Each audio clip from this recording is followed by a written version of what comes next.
ರಾಜ ಮತ್ತು ಮೂರು ಮಂತ್ರಿಗಳು. ಒಂದು ರಾಜನ ಆಸ್ಥಾನವಿತ್ತು. ಆಸ್ಥಾನದಲ್ಲಿ ಒಬ್ಬ ರಾಜನಿದ್ದನು. ರಾಜನಿಗೆ ಮೂರು ಮಂತ್ರಿಗಳಿದ್ದರು. ಅವರಲ್ಲಿ ಕೆಲವರು ಒಳ್ಳೆಯವರು, ಇನ್ನು ಕೆಲವರು ಕುತಂತ್ರಿಗಳು. ಯಾರು ಹೇಗೆ ಎಂದು ತಿಳಿಯುವುದು ರಾಜನ ಮನಸ್ಸಿನಲ್ಲಿ ಒಂದು ದೊಡ್ಡ ಯೋಚನೆಯಾಗಿತ್ತು. ಯಾರು ಹೇಗೆ ಎಂದು ತಿಳಿಯಲು ರಾಜನು ಒಂದು ದಿನ ಮೂರು ಮಂತ್ರಿಗಳಿಗೆ ಒಂದೊಂದು ಚೀಲವನ್ನು ಕೊಟ್ಟನು. ನೀವು ಕಾಡಿಗೆ ಹೋಗಿ ಒಳ್ಳೊಳ್ಳೆ ಹಣ್ಣುಗಳನ್ನು ಆರಿಸಿ ಕೊಯ್ದು ತರಬೇಕು ಅಂತ ಹೇಳಿದನು. ಮೂರು ಮಂತ್ರಿಗಳು ಸರಿ ಎಂದು ಕಾಡಿಗೆ ಹೋದರು.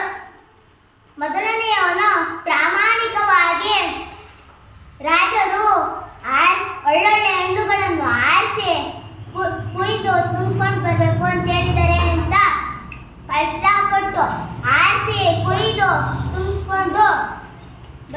ತುಂಬಿಸ್ಕೊಡ್ತಾನೆ. ಎರಡನೇವನು ತನ್ನ ಸ್ವಲ್ಪ ಕುತಂತ್ರಿ ಬುದ್ಧಿಯನ್ನು ಉಪಯೋಗಿಸ್ತಾನೆ.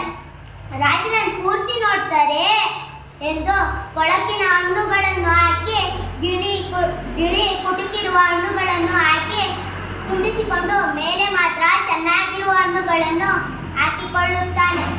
ಮೂರನೆಯವನು ಕೇಳ್ತೀರಾ ಸೋಮಾರಿ, ರಾಜರನ್ನು ತೆಗೆದು ನೋಡ್ತಾರೆ ಎಂದು ಕಡ್ಡಿ ಕಸಗಳನ್ನು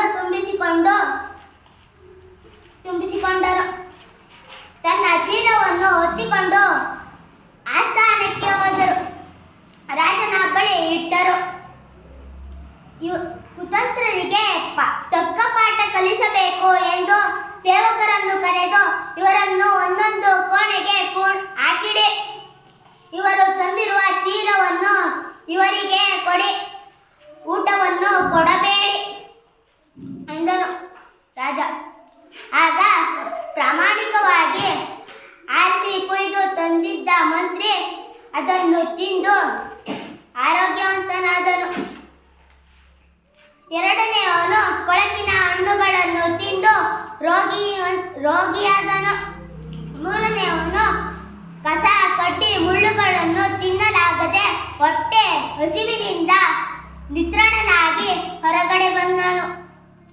ಈ ಕಥೆಯಿಂದ ತಿಳಿದು ಬರುವ ನೀತಿ ಏನೆಂದರೆ ಒಳ್ಳೆ ಕೆಲಸಕ್ಕೆ ಒಳ್ಳೆ ಪ್ರತಿಫಲ, ಕೆಟ್ಟ ಕೆಲಸಕ್ಕೆ ಕೆಟ್ಟ ಪ್ರತಿಫಲ.